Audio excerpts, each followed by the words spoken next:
I think Islam hates us. There's something. This guy is not right about Islam. But you know what? This guy isn't right either. Our enemy is a radical network of terrorists and every government that supports them. Neither is this guy or this guy. Islam is at the center of so much of what we talk about in the United States today, from terrorism to geopolitics to economics to the future of Europe and the United States. I'm certainly more sympathetic to these guys than I am to these guys, but none of them are giving us the whole truth. What all of these guys are doing is providing partial narratives, because the full story doesn't serve any of their agendas. These guys are posing as truth tellers for political and economic gain, and they are winning. So far, Donald Trump's 2 attempts at a Muslim ban have failed, but the polls show that almost half of the country would like some sort of Muslim ban. The haters of Islam are winning, because many people in the United States believe that they have been lied to. And they are right. The story that the establishment has been pushing about U.S. policy and terrorism simply isn't true. They're very careful to say nice things about Islam because they want to conceal some basic facts about the religion and what has been done to it over the past 50 years. There is nothing wrong with the principles of Islam. The idea that there is a very bad idea, and it's one that's worth fighting.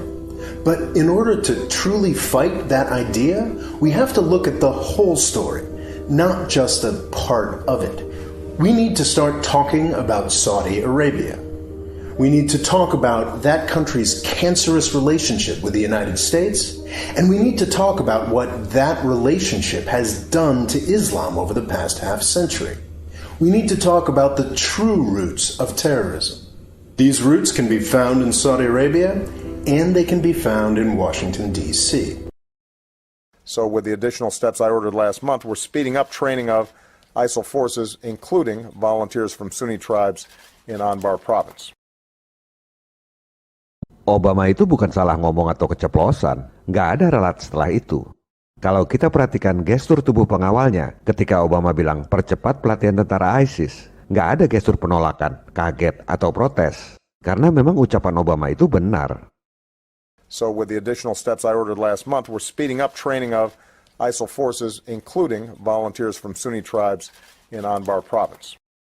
Hal ini juga terkonfirmasi dengan berita di New York Times.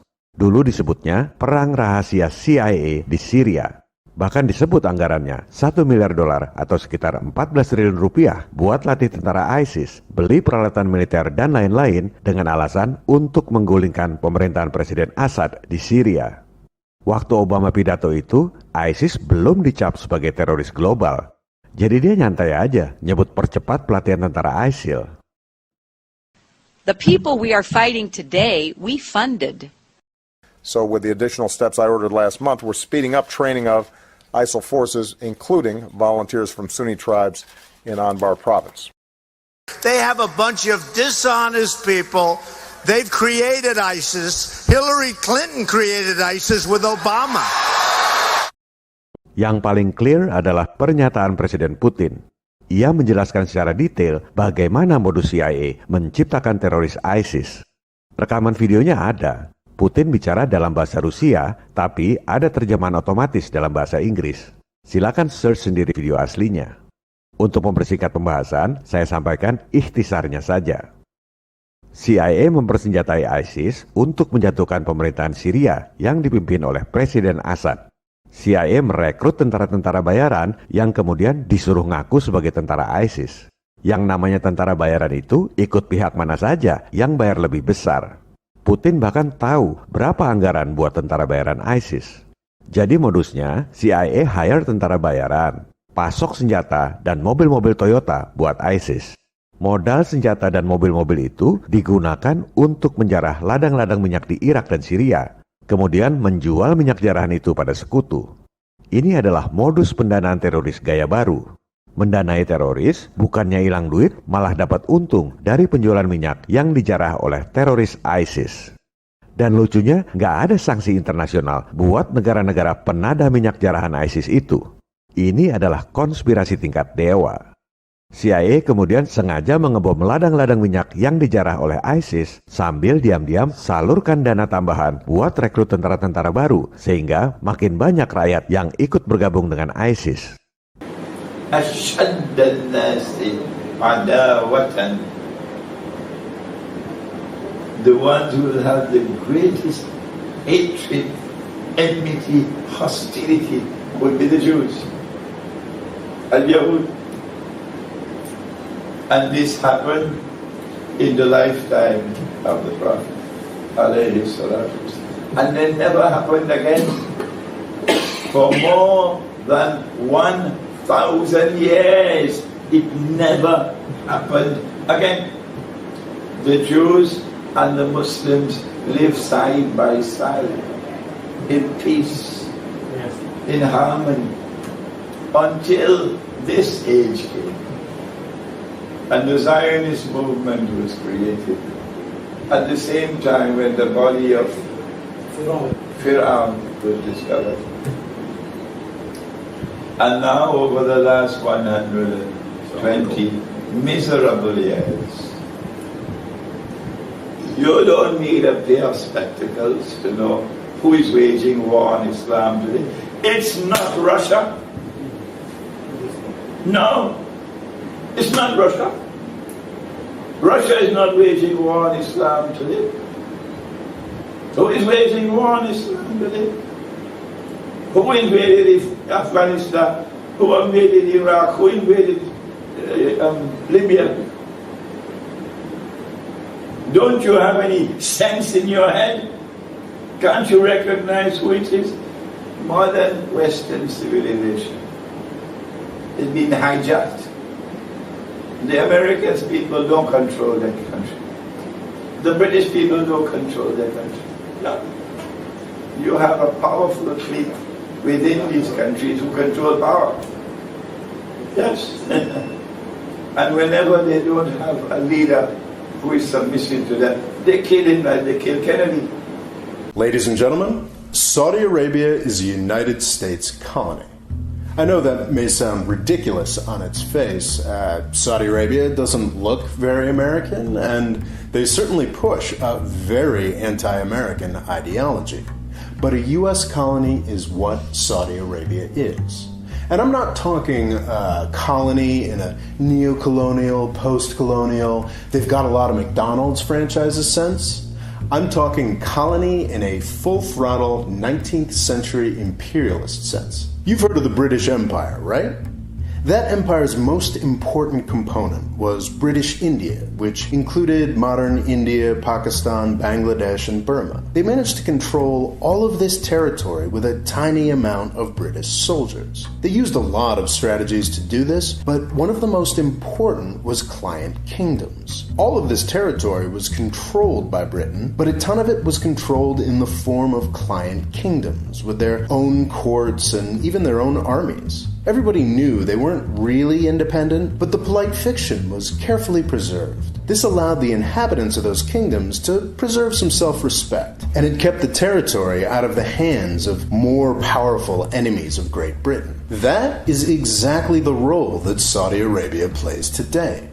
When people question why Saudi Arabia gets away with all the stuff it gets away with, the standard answers always point to Saudi power.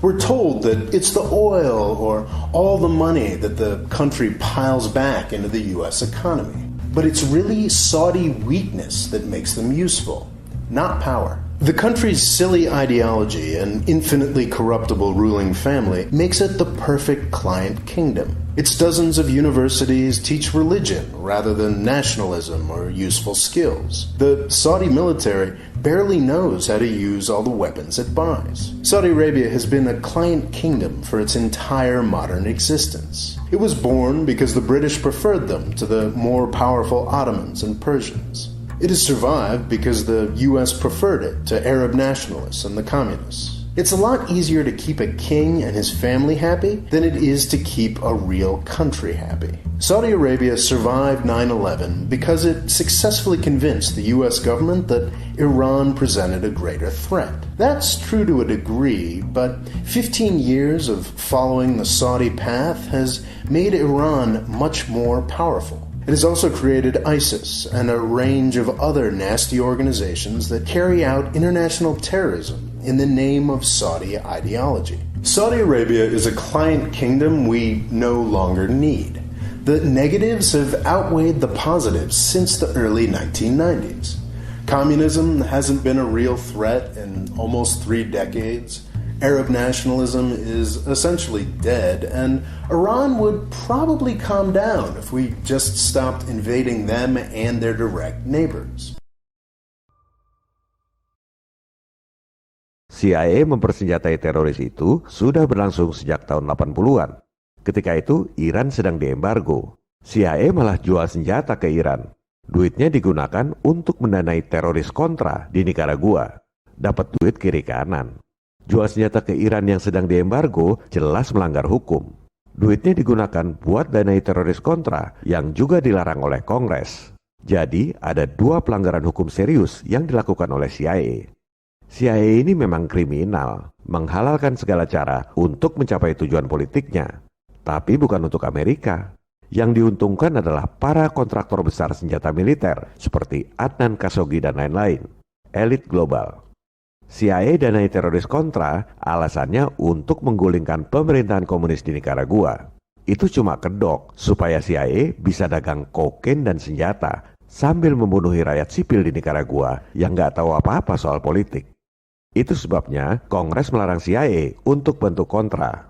Karena dilarang, anggarannya di-stop, maka duit hasil jual senjata ke Iran dipakai buat danai kontra. Council, don't see anything wrong with taking the Ayatollah's money and sending it to support the Nicaraguan freedom fighters. Freedom fighters, they are not. They are terrorists. Itu baru namanya konspirare, bernapas bersama dalam persekongkolan jahat. CIA jual senjata ke Iran, alasannya untuk membebaskan warga Amerika yang disandera oleh Islamic Jihad Organization. Jual senjata pada teroris yang menyandera warganya sendiri. Lewat investigasi dokumen-dokumen rahasia, belakangan terbukti bahwa sebelum ada sandera pun, CIA memang sudah bertahun-tahun jual senjata ke Iran di tengah embargo lewat Israel. Jadi sandera itu cuma alasan yang sangat diharapkan oleh para elit industri militer. Sebab dengan alasan membebaskan sandera, volume dagangnya jadi semakin besar. Perang dan terorisme adalah uang. Makin banyak korban, makin bagus. Skandal Iran Kontra itu adalah program resmi CIA, bukan perbuatan oknum. Letkol Oliver North bersumpah bahwa apa yang dia lakukan itu adalah program resmi CIA yang diketahui oleh Presiden Reagan. Tapi yang namanya politik, begitu apes ketahuan, bos-bos cuci tangan. Oliver North dan kawan-kawan dijadikan tumbal seolah perbuatan oknum. I will tell you right now, Council, and all the members here gathered, that I misled the Congress. One of the most closely guarded secrets of the Cold War was America's role in supporting Afghan warlords known as the Mujahideen. The official story is that America backed these fundamentalists in response to the Soviet invasion of Afghanistan in December 1979. But that's not true. It was 6 months before the Soviet invasion, in July of that year, that President Jimmy Carter authorized $500 million to help set up the Mujahideen, a terrorist organization. The American people were completely unaware that their government, together with the British Secret Service, MI6, had begun training and funding Islamic extremists, including Osama bin Laden. Out of this came the Taliban, Al-Qaeda, and September the 11th.